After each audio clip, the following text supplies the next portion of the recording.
Welcome to the Sound Mind Strategy Podcast with your host, Evan. And Anina Blankenship. This podcast is aimed to be an in-depth discussion between husband and wife power couple where we take on challenging topics in the mental health and wellness arena.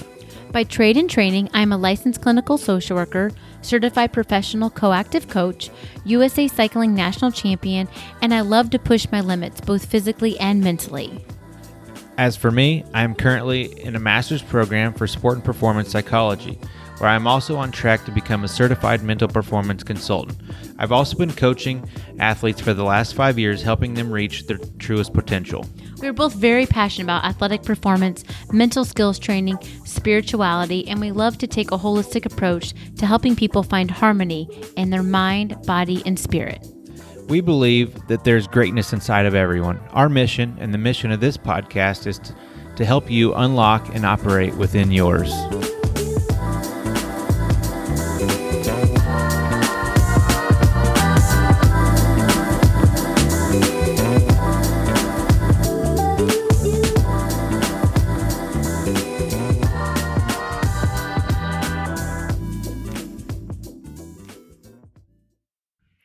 Hello, everybody. Welcome back or welcome to the Sound Mind Strategies podcast.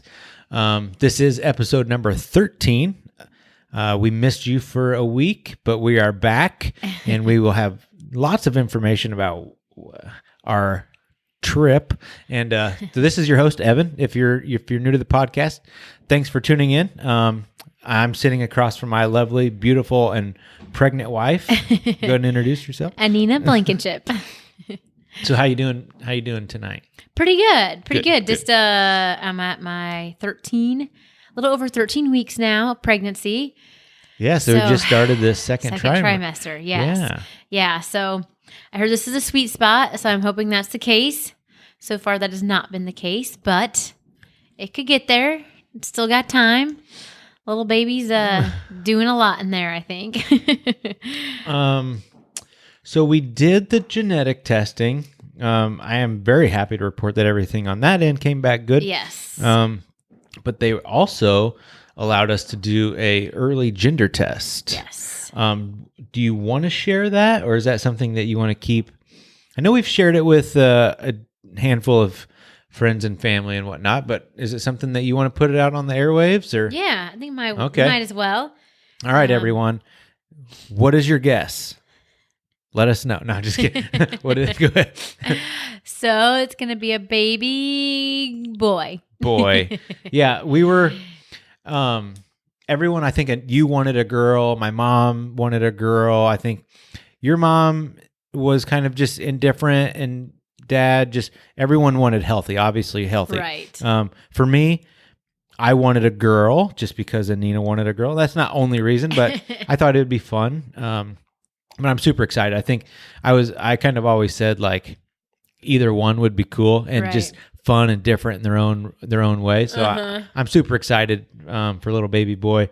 If you have a name, please submit your suggestions. Yes, send that'd it be our great. way. We have a running list. Yeah, any form of social media, email, anything. Yeah, so just real quick, it's Sound Mind Strategies on Instagram and Facebook. Yep. And then it's sound.mind.strategies7@gmail. I know, again, it's a little long. We would love to refine that a little bit, but we'll get there. Or you can submit it to us personally, Instagram and Facebook, Evan_Blankenship at Instagram, and you are Anina_Renee, RANEE. Yes, on Instagram, and then Evan Blankenship and Nina Blankenship at Facebook. So yes, please submit your suggestions. We'd love to hear what you guys got. Yeah, we would. Yeah, so we kind of like more of the classic names, like I don't know really how to describe them. Just kind of traditional, like traditional. Sorry, that's the word I was looking for. Kind of open to a lot of things, but it's cool. Yeah, yeah. We do. Send them your way. Yes, send them our way, please. So, Anina, how was vacation? I mean, we missed the podcast, so it had to be an epic vacation, right? Yeah, totally was. Yeah, so give us a rundown. Yeah, so basically we left St. Louis a couple hours late due to weather. Got to Philadelphia. All the flights were canceled to Vermont. And another one was possibly going out the following day at 9 p.m., but they weren't for certain. So we get into Philly. Granted, all our flights are pushed back. And then before we left, we had a connection that was going to be super tight, but we were going to make it, right? Yeah. You might have to run, but you'll be fine. Yeah. We land in Philly around, 2 p.m. or so? Something like that. And then we had a super tight connection, and then the plane already left, basically.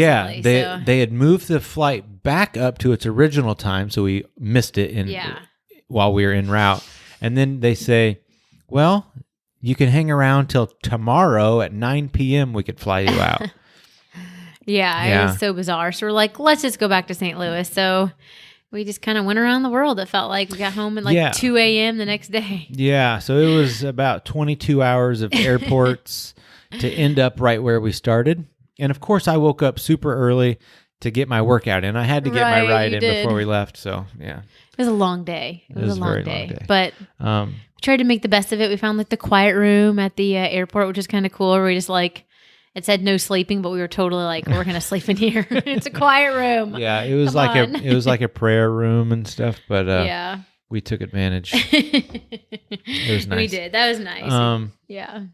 Yeah, so actually it kind of worked out that we came back kind of right when we were sitting down on the flight to Philly. It's like we get a text about some family matters, and it's just like, what do we do, Yes.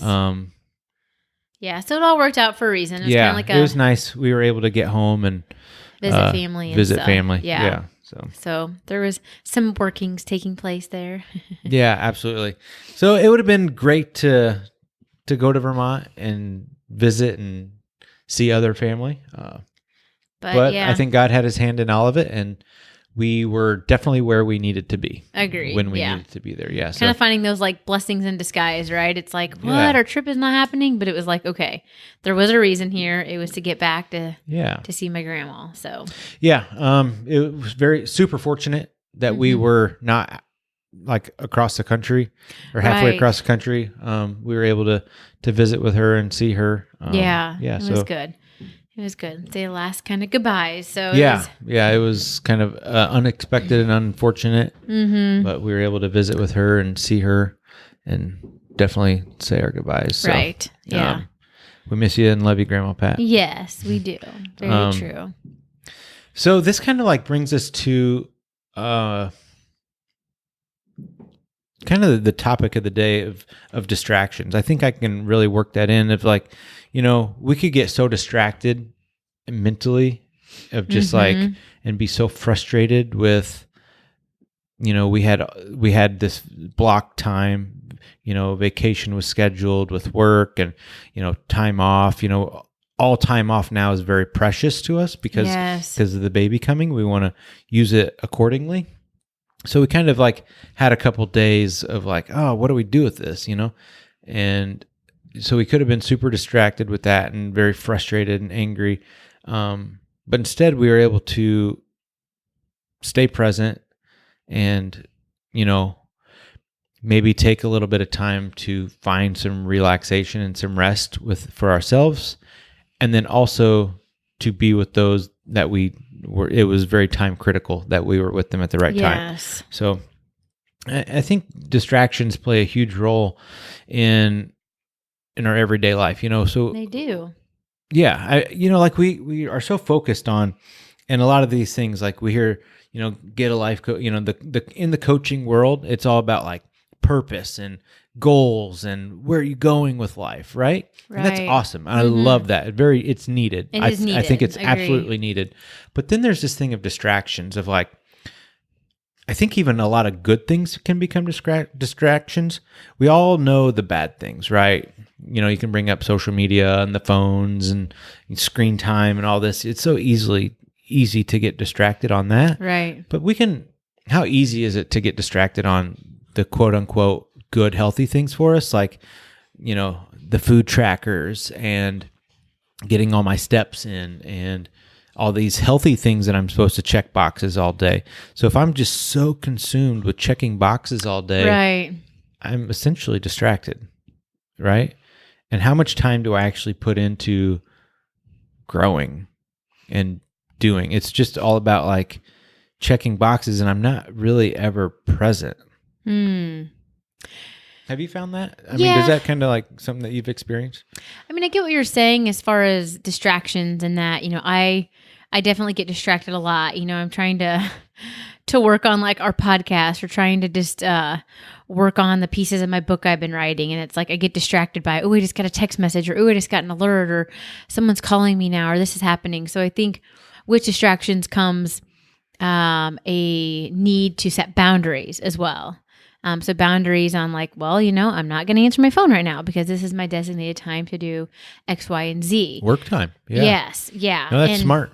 Yeah. And I think I notice too, and with a lot of people, I notice it's just like staying focused on one task at a time just feels almost like excruciating. It's just like, I'll do this one for 2 seconds and I'll get on this and I'll get on that. And we know that that's not like helpful for your brain, your productivity, just... Oh yeah, anything. I think I kind of want to touch on two things. What you just said, like, kind of the thought, the idea of multitasking and the fallacies of that, but then also, like you said, getting the text messages and we almost. I think I don't want to say we because I don't want to speak for everyone. Me personally, I know when I was sitting down and I'm just designated time to do something, but I have the phone right next to me. Emails, texts, notifications just keep streaming in, and I almost feel guilty by not checking them. I almost feel like yes, I have to be available. If someone asks me a question, I have to respond right away. Like if it's a coaching client and they ask something, it's like I have to respond to them. If a friend, family member send something, I have to reply. Why is that? Yeah, well, I mean, why is that? Ask yourself. If you have to ask yourself that, what would you say? Well, I think it's just habitual, really, of like what we've created the phone to be. Everyone knows that everyone's phone is always attached to them. If I send you a message, I know you got it. I mean, that's our thought process. Right. Like, that's not always the case, obviously. But no, if I sent you something, you have 13 seconds to reply because I know you got it. I know you just saw it. Right. Like you're just like me, and my phone is always with me. On me. Exactly. Yeah. When in reality, that's not how everybody operates. Exactly. All the time. Yeah. Yeah.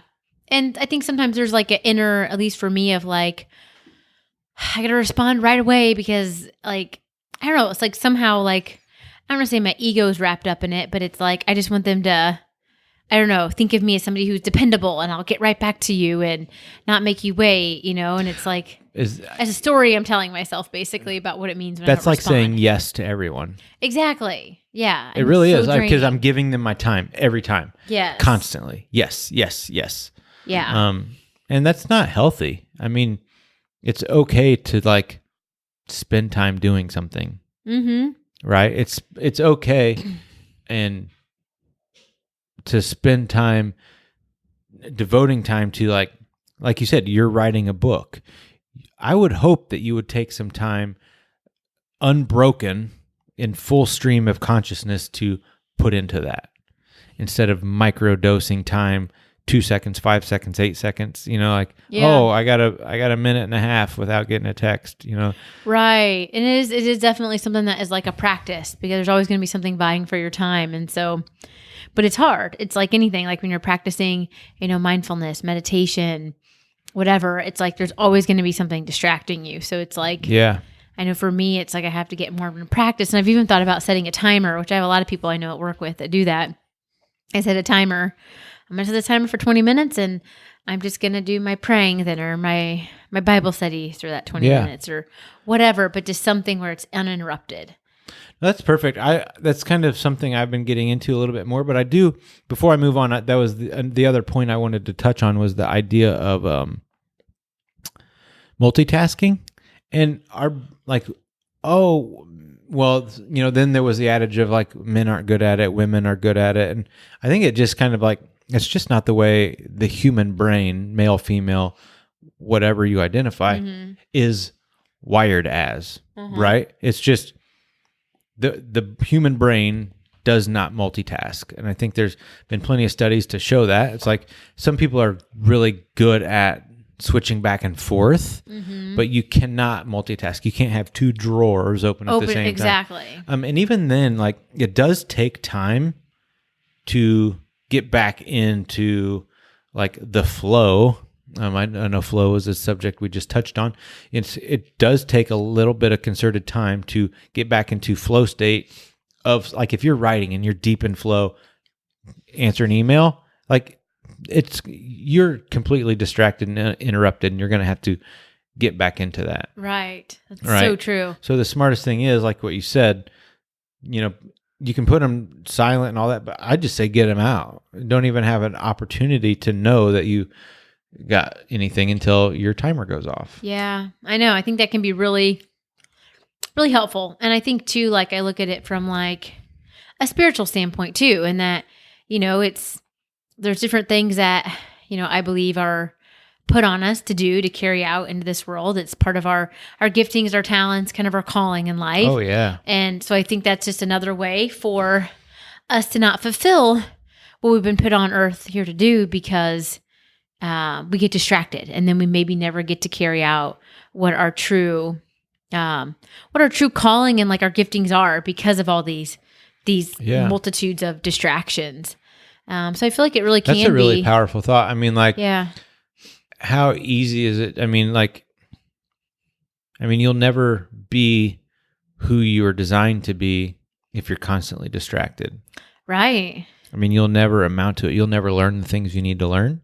You'll never grow in the areas that you need to grow and push yourself. Like, yes, there is the free will side where you need to put in some concerted effort and grow and practice and do something, right? Yeah. So it's also on us to do that. And so I think we owe it to ourselves and the purpose and the giftings and talents that were instilled in us.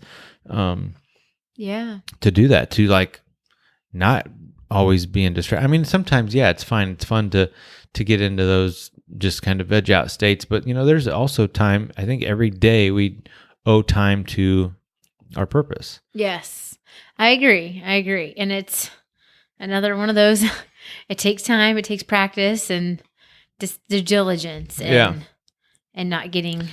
I think one of the things for me, like, when I first was starting to play around with the ideas of like, you adding things into your day, it's like, well, I'm already like strapped. Yeah, I'm already maxed out. But I kept hearing it over and over and over from all these people that were talking about like meditation and setting aside time to read, pray, meditate, all of them or some of those individually, whatever. It's like, I'm already kind of maxed. I would love, that sounds awesome. But if I add that in, like, I'm going to have to find that 20 minutes or 30 minutes somewhere else. Right. But I made the decision to, I've played around with meditation and just like real reading every day. And I kind of decided to get back into it. I was like, I made these 30-day challenges for myself, and meditation was one of them every day. Like, it doesn't have to be a lot, but it could be more. I had a minimum of at least 10 minutes. Yes. It could be 30, but at least get 10 minutes in. And I found, now granted, I've been doing it of my 30-day challenge, I'm just over a week in, but like, I'm already finding like, I really, even though I'm adding something into my everyday, I really have more time because I'm a little bit more thoughtful about everything that I allow into my day. I'm getting more done. I'm more purposeful. Yeah. I mean, do you have any experiences like that? Have you kind of? Yeah. I mean, I've been doing that challenge too. Like you have been doing as well. And I've noticed that, that I'm just, I just feel like I'm a lot calmer because I've been doing it before I go to bed, doing like a pregnancy one where it's like I just say different affirmations to the baby and to myself. And that's so cool, by the way. Yeah, it's been neat. It's been really neat. But I've noticed that like I'm just a lot calmer going to sleep. I feel like I sleep a lot sounder. And it was something that I'm always just, and it's so crazy. Like I feel like I know the value of putting something down on paper because there'd be so many times where I'm like, if I could just do my meditations or do something, that would be awesome. I just can never get it in. But it's like, because I have it on a paper on our fridge and I have to mark it off every day, or I don't have to, but I do. I like having that visual. It's like, I do it because I know it's on there and I want to see all these little stars, all these X's, that I've done it. So I would just say like it just relaxes me a lot more before I go to bed because I've been noticing before I go to bed that I'm like holding my breath and not breathing a lot, which is I know kind of odd, but I think I'm just used to holding my breath a lot. It's typically like sign of kind of stressed, Exactly. Little high anxiety, just high anxiety, stress. Yeah. So I do notice because in the exercise, it's like now take a big deep breath in and let it out, and I'm like. Okay. And then I'm like, okay, I need to try again. Like that was pretty like, ooh, okay. But just try it again. No judgment here. But, so I'm just noticing, like when I want to do something, it's like I'm making time for it. And having that visual representation for me has been really key because I've set out a million times, like, I'm going to do it every day. And then I don't. But the power of writing it down is huge for me. Yes, I agree. I agree 100% on that. Like, I've set a lot of challenges over the years. But really over the last couple of years, I think I've been on these little kicks like that. Like, okay, I'm going to just change this. And there was something different about this one. I think twofold. One, the writing it down, even though sometimes I've implemented that a little bit, not to the point of what we're doing now. And the other part is my mentality on this one was I don't have a goal other than accomplishment. Right. The goal is exploration. Mm-hmm. So it's like be inquisitive, see what happens, question all the time. Like, I'm not doing this to get this result. Like, I've heard this is good. Right. Let it be. And then at the end of the 30 days, what do you notice different? And so for me, it's like I can't finish it without completing it. I mean, I can't get the end result and know what the difference is because that's the big part for me. I want to know what changes. Right. So that means I have to have consistency through it, right? So there's no judgment. I'm not judging myself in the challenges. I know one of the other challenges typically brings on more self-judgment and criticalness for me, but it's just like, it's okay. Just like, see what happens. See how this changes it. See how this changes your mindset towards yourself. It does. And that's so true. And I think that just speaks really clearly to our topic of distractions, that there's always so many things pulling for our attention. But for us, it sounds like it's been working to write it down. Like we want to not be so distracted, be more intentional about things that are important to us. And so we're actually like writing them down and checking them off. And so that's helping to, I think, for me anyways, and it sounds like for you too, aid in not getting so distracted. Yeah. I think one of the other things I really kind of just would like to touch on with this whole thing of distraction is one of the ways that is very helpful for me is to understand the why and why I'm doing something. Mm-hmm. Like, you're pregnant. We've talked about that a little bit. So for me, the husband, I did this to you, but you did. But so I really wanted to help. Like, what can I do to help? I can't ease the nausea.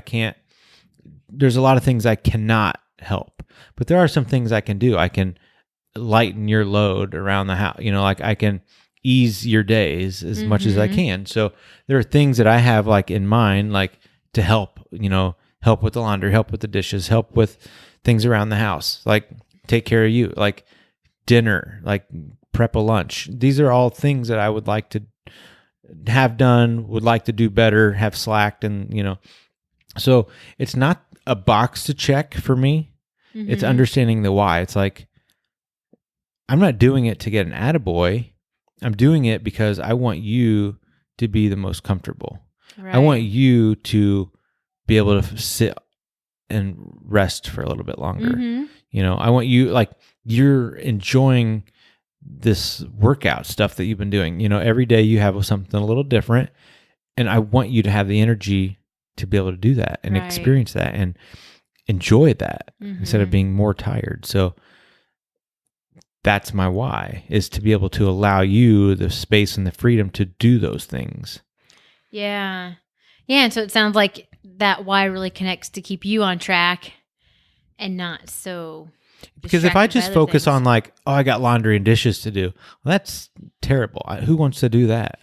I mean, no one does.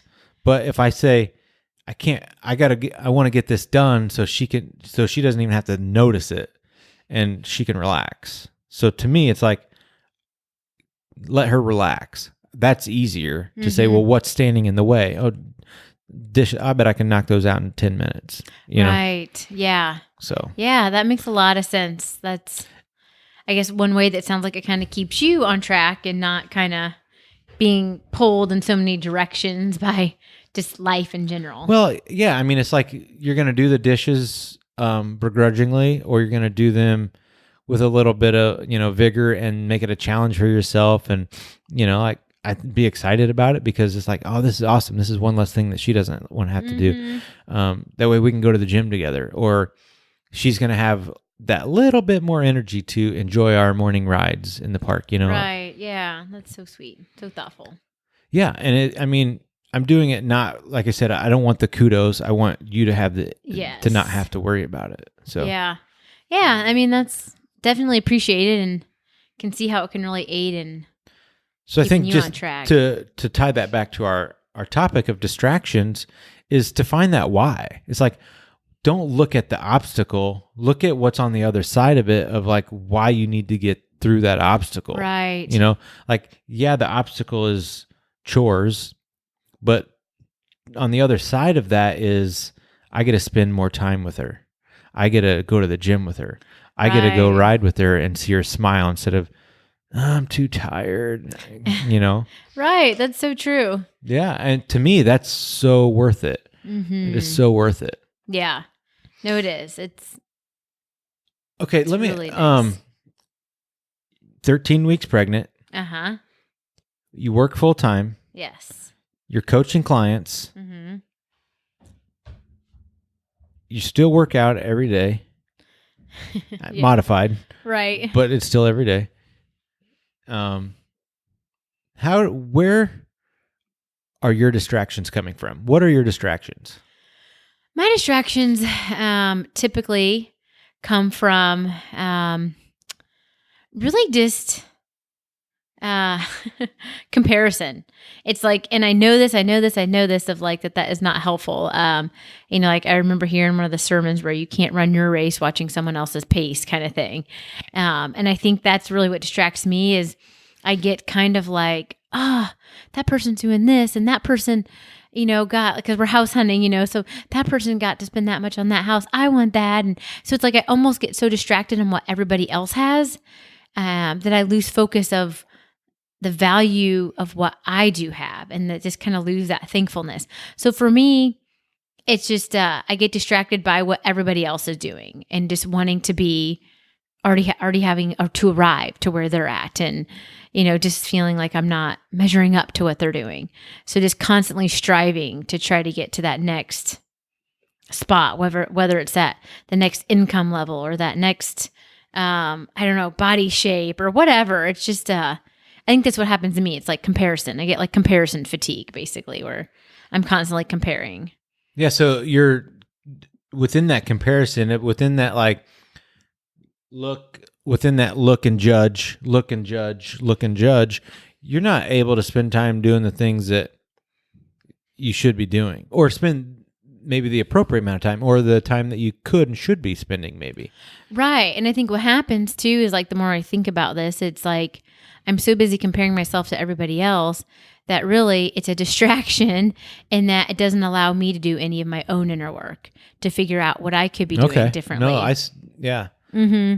I think it's almost like an avoidance of I don't want to have to look at myself to see what I could be doing differently because it's way easier to be looking at you, what you're doing over there, and perfectly or imperfectly when you're looking over there.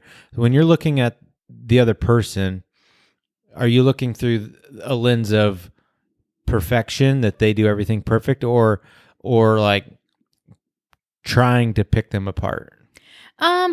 More of like I look at them like what they're doing perfection, like because you're imperfect. Exactly. Right? I'm imperfect, but they've got it all together apparently. So I need to just figure out how they got it together. Or, it's just, it's like I'm more drooling over where they're at in life instead of actually taking an honest look about doing some inward reflection on, what I could be doing differently if I really want to be in a different spot in life, and that's hard work. And so I think that's truly why I don't do it. And I just look at what you have over there, it's less, I don't know, it's less, zapping on I don't know, it's just less energy, I guess, to do that rather than have to do my own work. I mean, it's a lot of energy still, but I don't know if it's any less or not. It's just different. I mean, that's what you're doing is negative energy instead of like creative, positive energy. Yeah, you're right. It's like we learn so much of those ants, those automatic negative thoughts, and it's like, oh man, yeah. It's like, dang it. But it's, it's something that I am really still continuing to work on when I am looking at where somebody else is in life and I want to be, I've already arrived, I've been working on looking at it just a little bit differently of like, Lord, just bless them, continue to bless them where they're at. And I know that you have a lot you have a lot of greatness in store for me. And I don't want their blessing to be robbed and I don't want mine to be robbed. So it's almost like, Anina, get down to work and figuring out how to keep yourself focused on what your purpose is in life too. And why you were put here, what your mission is to carry out here. That's really cool. I was told this, the other day in a coaching session that I refuse to be a thief. I will not rob a future that they have. So like I kind of want to tie that into almost to take that on personally. Like I am also not a thief, and to the point of like I will not rob myself of the future and potential that I also have by being so critical and looking through myself through that perfect lens, like, this lens that doesn't exist. Like I'm viewing them as so perfect. So it's really like mirroring back to me and kind of reflecting all my imperfections, like, I don't know if that makes sense. Just as the way I'm seeing it in my head. Like I'm casting, I'm casting shadows on myself because I'm viewing them in this perfect light. And it's a story I'm telling myself about this person, like obviously they have their own shortcomings and their own obstacles and trials and tribulations, so I think just like I don't want to rob them of the future and potential that they have by withholding something. I also don't want to rob myself from the future and potential that I have by that critical nature of just like looking at myself in such a way of like, all these people that I'm picking out are perfect. Right. Oh, they're perfect in this and they're perfect in that, and God's blessed them and they never have any issues and everything always works out in their favor. And then, oh, woe is me. Everything's terrible, my dog acts up at daycare, which we'll touch on. We will touch on. Not our baby. But you know what I mean? Like, I think we just do ourselves a disservice of like everyone else. It's so, I don't even know how we create these stories of like everyone else is perfect and good and great together. They haven't had a struggle. Never. No struggles. And then, I'm on the struggle bus in every area of life, Right. And so, it's kind of like a way just to like wallow in ourselves and feel sorry for ourselves. At least that's for me it is. Yeah, but there's no forward action when I'm just wallowing in it. It's like, how are you, I mean, can you be creative in that kind of frame of mind? I totally think you can. And I think it's a total practice. And I think it starts with, for me anyways, of having those things when I'm having those negative thoughts, of having something up, whether it's an index card in my wallet, in my bathroom mirror, somewhere in my house, where it reminds me when I'm in those funks to think about what is the positive, like what is another positive statement I can tell myself. So kind of identifying. So really no, because you're changing your thought process.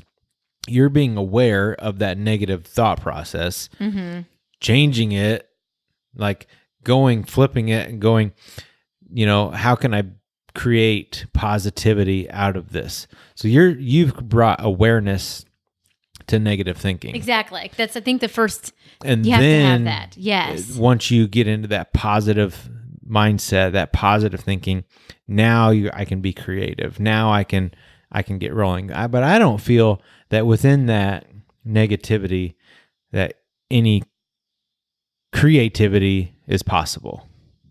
I think it's just all destruction. It freezes us. It doesn't allow any mobility. Yeah, like if you stay there, right? Like you're saying, if you stay there, right? Within that negativity and that distracted, if you're just kind of always distracted, because what I'm viewing as distraction is anything that is keeping me from moving forward. Right. It could be simple distractions that are essentially harmless, or kind of what you've been touching on are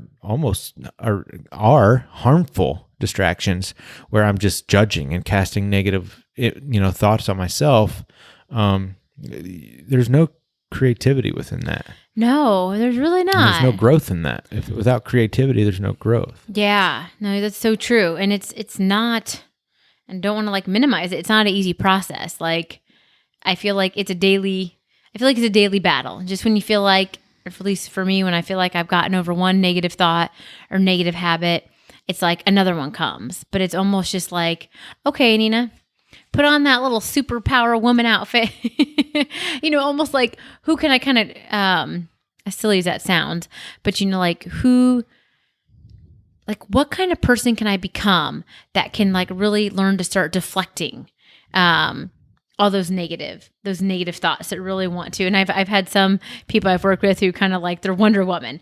Like I can just kind of like ward all those off. And I think that really does help if you can embody somebody or something, whatever it is, to really get into that frame of mind of how would they handle this? How would they be dealing with this right now? They'd be, throwing bows and arrows. That's so cool. Especially, one, if it's like a fictitious character, but if it's a real person, they might stumble over their feet more than you, but because we can create these stories for ourselves and we look at them in such positive, perfect light, we can actually use that to our benefit, right? Yeah, we totally can. So-and-so would handle it like this, and they're just like a rock star, and they just are rock steady, and it just, good things just ooze out of them. Yes. But then I can embody that. Like, well, how would they do that? And again, that's another story I'm telling myself, but it allows me to move forward. Totally. Because I'm just searching for ways for me to move forward. Right. So I'm not saying I can't do it or they're always perfect. It's like, just because one person is got it together, one person's good looking, one person is fit and healthy, that doesn't mean you can't be. Like it's not a There's one space only. For everybody. There's space for everyone to be fit and healthy, and space for everyone to move forward and find their potential, right? There is. And I think it's, you bring up a really good point. And I almost look at it to me as like, I'm borrowing. Like I'm borrowing from this person over here because I really like how they handle X, Y, and Z situations. I've seen it modeled for me, how they've handled it. And I really like that. So I'm going to borrow that from them and kind of put on like, how would this person handle it? But also within that same vein, it helps me be aware of, Anina, people are going to be borrowing things from you too. And so it's part of your duty to, make sure you're working on your things because somebody's going to need to borrow you borrow Anina for a while, borrow Evan for a while. And if I'm not working on myself, they're not going to want to borrow anything of mine. Yeah. Can I return this? The toolbox is going to be pretty thin. Exactly. Not have a lot of stuff in there. Exactly. So it always makes me think of like looking at people as what can I learn from each and every person that I interact with. I know I've said that before, but it's huge. I'm always. I think that's such a powerful statement because one, you're looking at every person as not being broken. Right. Every person has something to contribute. Yes, they worthwhile, do. Right? Every single person has something. I totally agree. It gets me so excited to think about. And that's the whole point. Like we all have a purpose. Yes. I mean, we all are like a giant orchestra, right? Yes. Even that one tiny person that has just the one little cymbal, but like it without matters. that, it would not be a perfect symphony. Yes. It is so true. I know it always makes me like tear up thinking about that. Like every single person around us, like, yeah, they have a purpose. And sometimes it may be our like role to help them develop that purpose and pull it out of them. And I feel like, I don't know. It's just so cool to me to think about like every single person we encounter, God has placed a unique gifting, talent, purpose in their life. And I think when I just look at people like through that lens, I'm just like prepared to be amazed, like because there's something in you and maybe they don't know it yet, but it's like, I don't know, I feel like a little investigator. Like I want to figure it out what it is because sometimes they don't see it. And that makes every interaction fun. That makes every interaction exciting. That makes every interaction a possibility to learn. Yes. And instead of like, I know everything, just shut up and let me right. dump all this knowledge on you because you know nothing. It's like, no, I want to, if I'm the only person talking, I already know what I know. Like I haven't learned anything. Exactly. So I would like to know what you know. Right. I know. It is. It always makes me think, like, I think I've shared this too, the quote with Stephen Covey, and I'm totally going to butcher it, but basically along the lines of like, we don't listen with the intent to understand, but rather to reply, basically. Oh, yeah. And it's like, that has been me so many times. Yeah. But now I'm aware of it. True. Yes. Yeah. That's so such it's a true statement. Yeah. And it's the way we get distracted, right? We're so ready to say what we have to say that we can't even think. We're not comprehending. It's just like, I'm so distracted by my thought right now. Yeah, I'm just picking up keywords to spit out more information to you that you're not going to listen to, or I'm not even going that far, and I'm just waiting for the pause. Exactly. Yeah. Can you take a breath already? I got stuff to say. Yeah, then it's just two fire hydrants firing back at each other. It is. And it's so fun. Like, I don't say fun, but I love just like observe, and you and I both do this, observing people, and it's so funny. Like, and I mean, I'm there sometimes too, or I'm not listening, but it's just to see two people interacting sometimes. And it's like, they're not even paying a lick of attention to what each other's saying. They're just, like you said, fire hydrant. You go, I go, you go, I go. Yeah, it is. It's like, did you even hear what the other one said? Not a chance. Not a chance. I know. Actually, one of my clients, that was his challenge to do that. And he was like, whoa, Anina, I didn't realize how much I don't listen to what people are saying. He's like, it was really hard though, because I was so used to just cutting right in and wait for him to take that deep breath so I could spew out my information. And it was, he said it was like very life-changing for him. I actually did say life-changing because he's like, I'm listening so much differently now when people talk. Yeah. And he's like, and sometimes there's like that awkward pause because I want them to continue talking. And I think they're used to me about ready to butt in, and I haven't yet. So they're kind of like, whoa, he hasn't butted in yet. I can keep talking. So he's like, it was kind of awkward at first, but he's like, I'm kind of liking it. I'm learning. So anyways, that's cool. Yeah. Okay. So we've kind of touched on a lot of like what distractions are, how they really derail us and completely get us off course, right? What are some of the ways that you kind of like notice you've been distracted and get back on track? So for me, noticing I've gotten distracted is when I'm kind of just thumbing through Facebook or Instagram and 30 minutes just went by and all I did was, I don't even remember what. Yeah. All I did was compare and be like, ooh, that looks nice. Ooh, that looks great. Oh, yay for them. Woe is me kind of thing. And it's like, whoa, so much time just went by. So I can tell like that's when I'm distracted. And also, I get distracted when, and it's like the same as it was in college. I have a paper to write. So I'm going to go eat, or I'm going to go shop, or I'm going to go call somebody on the phone because I don't want to have to do the task at hand because it feels very cumbersome. So I know when I am going to pull them cupboards open to see what's in there, sometimes I'm like, Anina, remember, you're wanting to work on this. And it is rough though, because every single, I don't even like the condiments in the fridge are calling my name. And I'm like, no, I'm not going to eat some ketchup right now. Is that pregnancy cravings or exactly avoidance of writing? Exactly. Yeah. I'm like, no, Anina, go do your journal that you said you wanted to do. Because it's like, so I notice when there's something hard, especially for me, having to get in touch with my emotions and experience my emotions, I try to run from that a lot because it's really uncomfortable. Except the emotion of happiness. I love that emotion. But all the others, I'm like, ew, these are so hard. So I notice when I'm journaling or getting ready to journal, I have a slew of other things I could go do. And so it's like I have to be very conscious of like, okay, Nina, you just opened that cupboard like 10 times. There's nothing you wanted. Everything's making you nauseous. Yeah, nothing new. Exactly. Nothing just magically appeared. Blinked my eyes a couple times and nothing reappeared. So yeah, that's kind of like when I notice it. Especially it's like when I have hard work to do, that's going to be very meaningful and pay off. I truly believe, but it's getting down to that nitty gritty hard work where I get distracted really easily.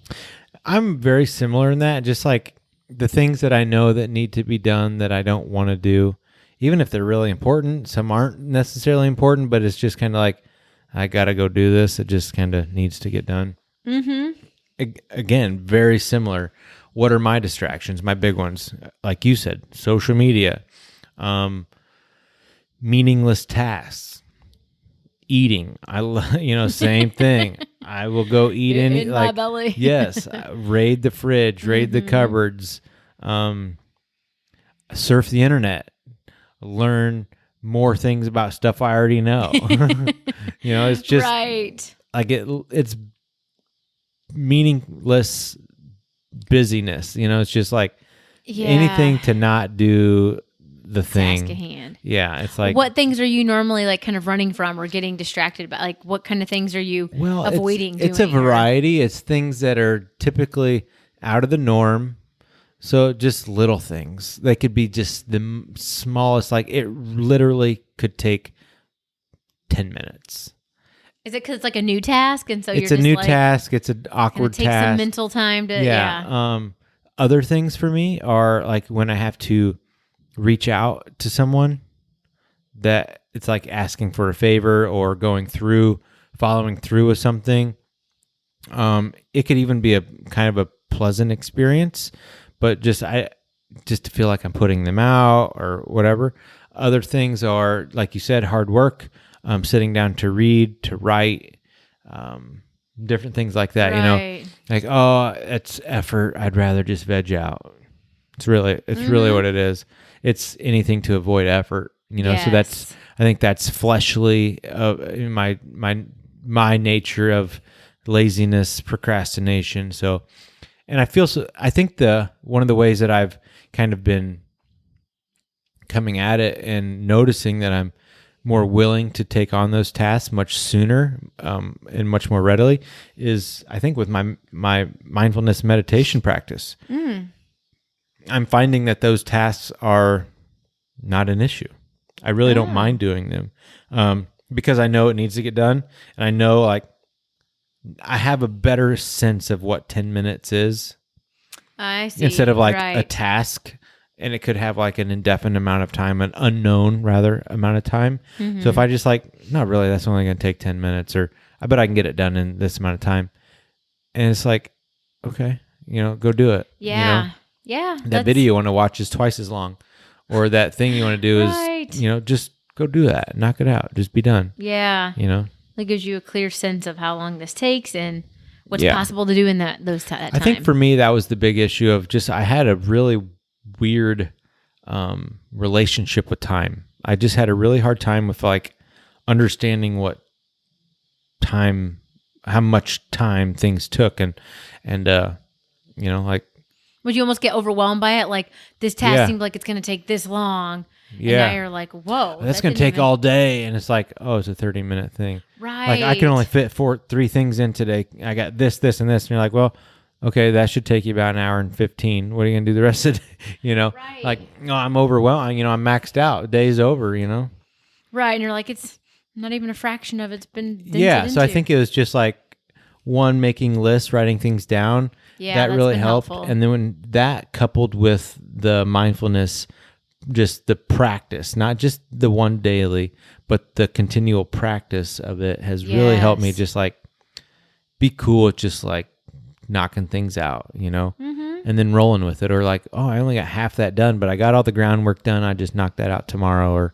Right. Yeah. Yeah, that makes a big difference. And I think it is just kind of like trial and error, figuring out what works for you. Like some people, they don't like doing list make. It's not helpful for them. So they got to find, another avenue. And I think it's just like letting yourself have that freedom to figuring out, like, and Googling it or researching it. Like I know when I was trying to get more organized, I was looking at Pinterest, I was Googling, and I was just like, no shame in that. I want to figure out how to be the most efficient and best at this as I can be. So... Yeah, and I think that was really cool because you and I are yin and yang in that. Like, I'm efficient when I do things. I try to do things the most efficient way, and you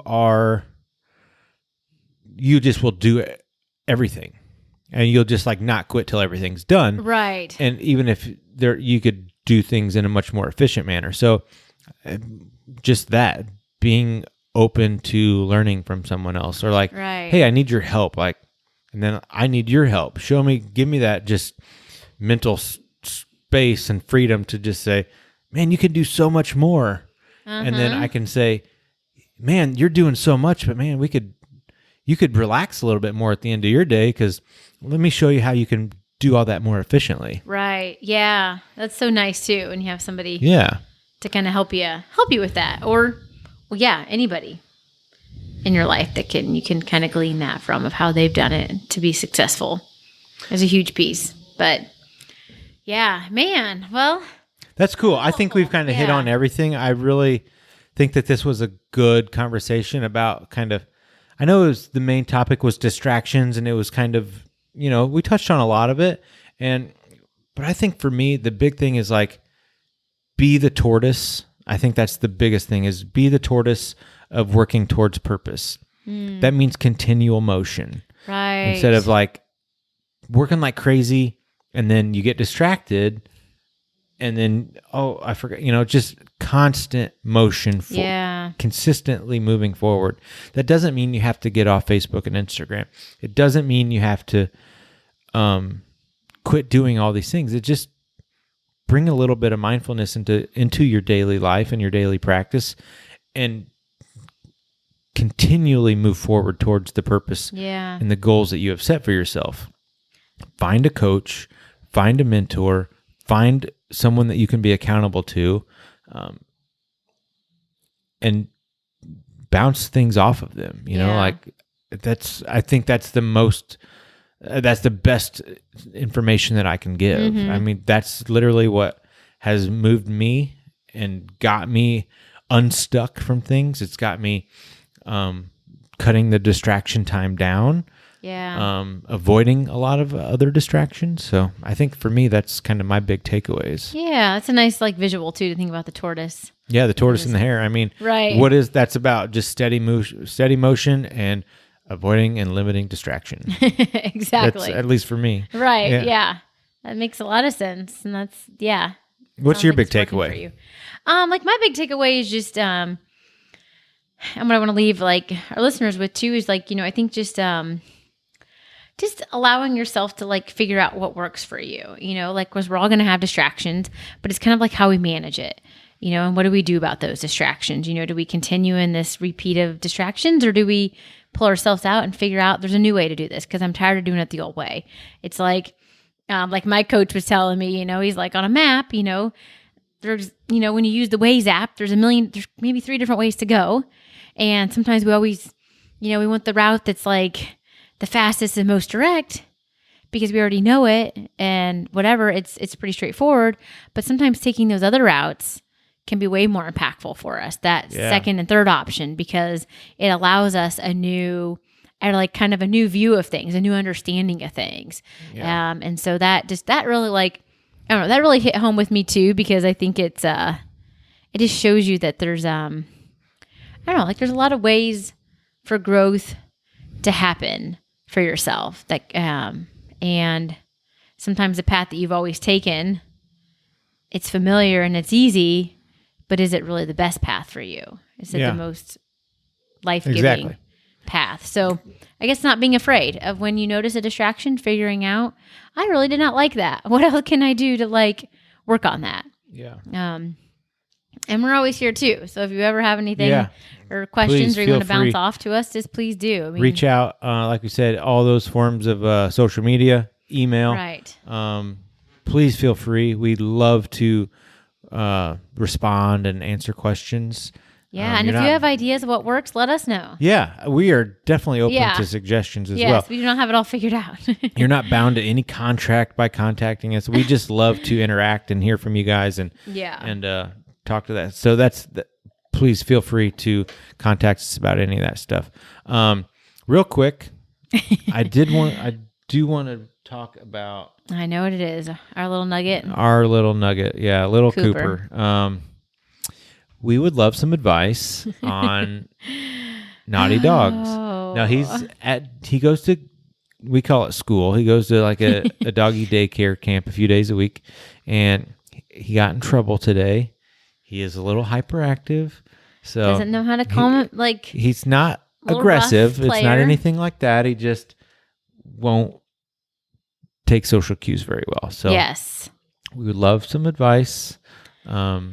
Yeah. Like right now, what we decided that we're going to split it up 30 minutes each of us a day. We're going to take to he gets plenty of exercise already, but I think we need a much more regimented, scheduled time for we said 20, 25 minutes of walking, 5 to 10 minutes of training of twice a day. Stay. Yeah, you'll do it and I'll do it. So it'll be an hour or so of training a day. So we're going to try that out and see how that goes. I also know part of it is his age. He's coming into right at a year. So he is kind of was he 10 months right now? Yeah. What is that? 10, 11 months? Something. Yeah. Yeah. September, he'll be 1 year.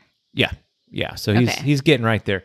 So he is starting to just be that terrible teenager kind of attitude anyway, test the limits and all that. So, but overall, he's an excellent dog, and anybody who's met him, they all love him, but he just needs to learn a few manners. But, he does. We're open to all that too.